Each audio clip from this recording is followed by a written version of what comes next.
Assalamualaikum warahmatullahi wabarakatuh. Sebelumnya, perkenalkan dulu kami dari kelompok 8 dengan anggota Azizatul Munawaroh, Dina Nur Afifah, Gunawan Fahrozi, Amanatus Sholihah, dan Lili Hanifah akan menjelaskan sedikit tentang ketatalaksanaan lembaga pendidikan. Langsung saja. Konsep dasar dan fungsi ketatalaksanaan lembaga pendidikan.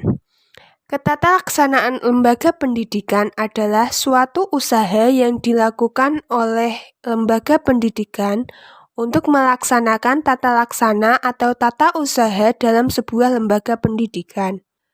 Agar dalam sebuah pelaksanaan di lembaga pendidikan dapat berjalan dengan baik dan tertata dengan benar.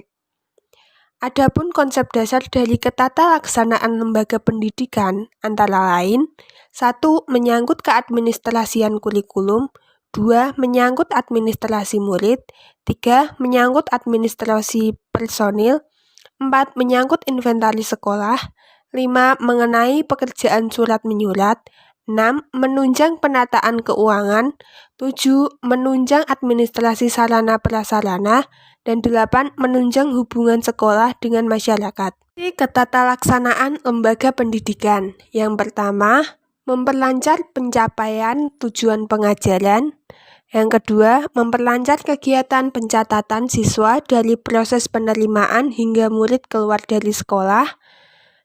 Yang ketiga, memperlancar proses penataan tenaga kerja untuk lembaga secara efisien. Yang keempat, memperlancar proses penataan pengadaan, pendayagunaan, dan pengelolaan sarana pendidikan. Yang kelima, memperlancar proses pengelolaan surat menyurat. Yang keenam, memperlancar proses penataan keuangan. Dan yang ketujuh, memperlancar hubungan sekolah dengan masyarakat. Selanjutnya yaitu prosedur penataan ketatalaksanaan lembaga pendidikan. Untuk mewujudkan fungsi ketatalaksanaan lembaga pendidikan, maka butuh penataan ketatalaksanaan lembaga pendidikan. Adapun prosedur ketatalaksanaan penataan lembaga pendidikan antara lain yang pertama, surat dinas sekolah dan buku agenda. Semua surat menyurat yang dilakukan dalam rangka kepentingan kehidupan dan realisasi program sekolah disebut surat dinas. Surat masuk maupun surat keluar harus dicatat disertai arsip-arsipnya. Surat yang bersifat kedinasan, baik dinas pemerintahan maupun dinas swasta, biasanya bersifat resmi dan menggunakan bahasa Indonesia baku. Sedangkan buku agenda yang berfungsi sebagai catatan keluarnya surat. Yang kedua yaitu buku ekspedisi. Buku ini berfungsi sebagai bukti bahwa suatu surat yang dikirimkan sudah sampai kepada alamat atau petugas yang diserahi tanggung jawab. Yang ketiga yaitu buku catatan rapat sekolah atau notulen. Notulen berfungsi sebagai catatan proses, hasil, atau keputusan yang diambil pada rapat sekolah. Biasa disebut rapat dewan guru atau rapat guru. Yang keempat yaitu buku pengumuman. Buku pengumuman ini berasal dari kepala sekolah. Dimaksudkan sebagai media informasi yang ditujukan kepada para guru. Adapun isi pengumumannya bermacam-macam. Pada intinya, selalu menyangkut masalah pembinaan sekolah. Jika pengumuman itu ditujukan kepada murid, buku pengumuman juga bisa dipakai. Tetapi, seorang petugas sekolah harus ditunjuk untuk membacakannya di setiap kelas. Yang kelima yaitu kegiatan administrasi didindingkan.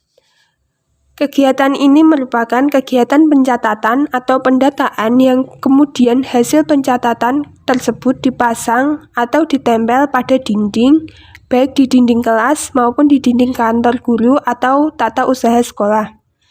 Yang keenam yaitu administrasi keuangan sekolah. Setiap unit kerja selalu berhubungan dengan masalah keuangan. Demikian pula sekolah. Perihal keuangan sekolah, pada garis besarnya berkisar pada uang sumbangan pembinaan pendidikan SPP, uang kesejahteraan personil, gaji, serta keuangan yang berhubungan langsung dengan penyelenggara sekolah, seperti perbaikan sarana. Beberapa instrumen atau format-format yang mencerminkan adanya kegiatan administrasi keuangan sekolah tersebut, yaitu 1. Administrasi pembayaran SPP. Format yang digunakan dapat menggunakan contoh sebagai berikut. Yang pertama, kartu pembayaran SPP. Kemudian buku harian penerimaan SPP. Buku penerimaan SPP per kelas. Bendahara sekolah memasukkan SPP tersebut dalam buku kas SPP. Yang kedua yaitu administrasi keuangan yang bersifat dari pemerintah, meliputi pembayaran gaji pegawai atau guru dan belanja barang. Untuk pertanggungjawaban uang tersebut, diperlukan beberapa format dari daftar penerimaan gaji dan surat perintah mengambil uang. Yang ketiga yaitu administrasi keuangan yang berasal dari BP3.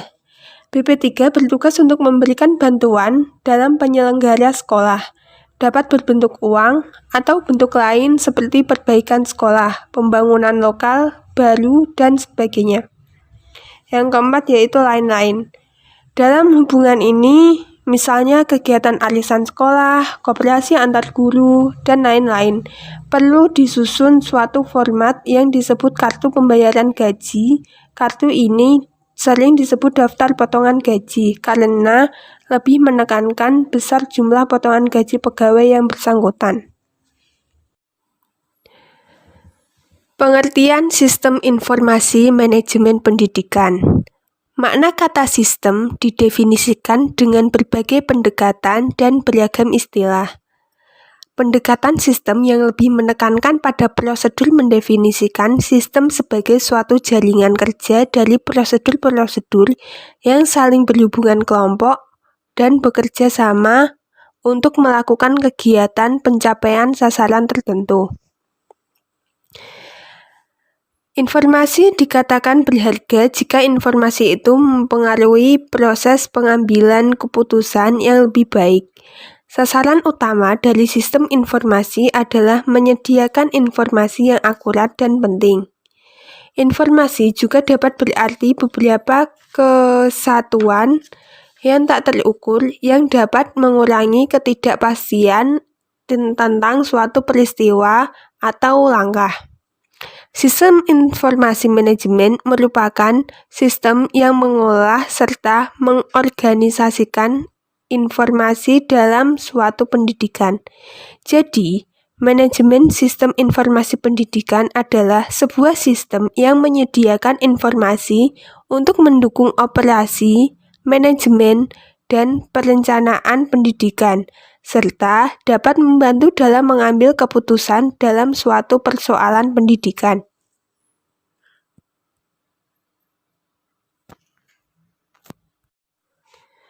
Fungsi sistem informasi manajemen. Yang pertama, mempermudah pihak manajemen untuk melakukan perencanaan, pengawasan, pengarahan, dan pendelegasian kerja kepada semua departemen yang memiliki hubungan komando atau koordinasi dengannya.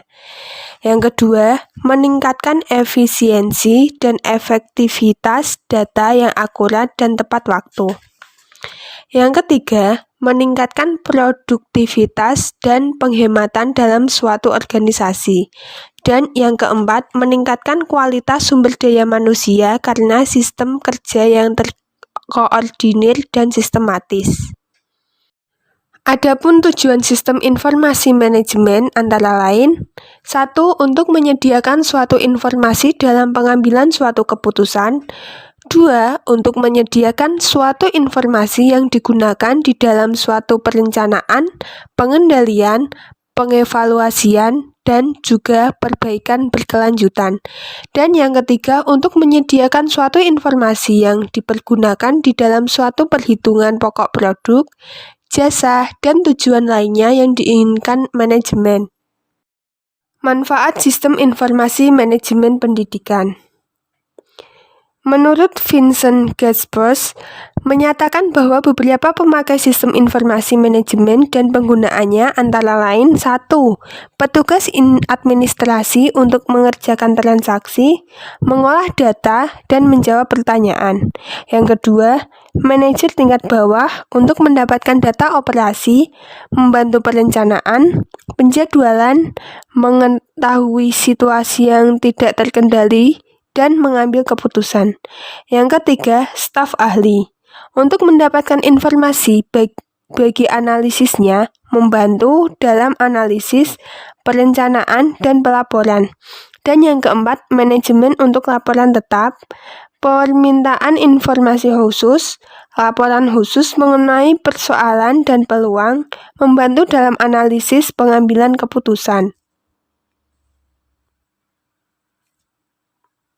Sistem informasi manajemen ada 3 jenis sistem yang ditawarkan bagi lembaga pendidikan untuk implementasikan IOS atau Inter-Organization System, yaitu yang pertama, internet. Jaringan internet lembaga pendidikan yang menghubungkan antara kantor cabang yang terpisah geografis baik lokasi maupun regional. Yang kedua, internet jaringan komputer publik yang berpotensi sebagai penghubung lembaga pendidikan dengan para pengguna program pendidikan atau calon siswa atau mahasiswa. Dan yang ketiga yaitu extranet, jaringan yang dibangun sebagai alat komunikasi antar lembaga pendidikan dan lembaga pendukungnya, seperti Departemen Pendidikan, masyarakat, pemerintahan, dan dunia usaha. Ruang lingkup sistem pendidikan informasi manajemen. Yang pertama, koneksi dan setting, identitas sekolah, setting tahun ajaran, setting kurikulum, koneksi database, dan format tanggal. Yang kedua, pengelolaan kesiswaan, pengelolaan biodata masing-masing siswa, beasiswa, kasus kedisiplinan, data kesehatan, dan periksa prestasi, perpindahan siswa, sampai pengelolaan data alumni. Dan yang ketiga yaitu pengelolaan akademik, laporan nilai hasil ujian secara periodik, data nilai KTSP, data nilai KBK, data absensi, data bimbingan dan penyuluhan, data kasus siswa, rencana pengajaran, pengelolaan mata pelajaran, penjadwalan, dan prestasi akademik.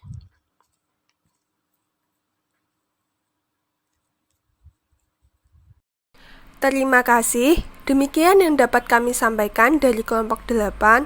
Kurang lebihnya kami mohon maaf yang sebesar-besarnya. Akhirul kalam. Wassalamualaikum warahmatullahi wabarakatuh.